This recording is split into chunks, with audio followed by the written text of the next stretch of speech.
কলকাতা 1975। প্রথমবারের জন্য লড়াকু নেত্রী হিসেবে দেখা যায় মমতা বন্দ্যোপাধ্যায়কে। জরুরি অবস্থার বিরুদ্ধে সভা করতে কলকাতায় এসেছিলেন জয়প্রকাশ নারায়ণ।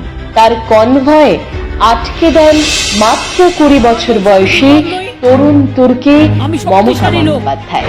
যতদিন বাঁচবো মাথা উঁচু করে চলবো, আর যতক্ষণ বাঁচবো রয়্যাল বেঙ্গল টাইগারের মতো বাঁচবো। কনভয় শহরে পৌঁছতেই জয়প্রকাশ নারায়ণের গাড়ির বনেটে উঠে স্লোগান দেন এবং প্রতিবাদ করেন তিনি। এই ঘটনায় তৎকালীন সর্বভারতীয় সংবাদ মাধ্যম প্রথমবারের জন্য এক নতুন বাঙালি তরুণীর সংগ্রামী উত্থানের সাক্ষী হয়।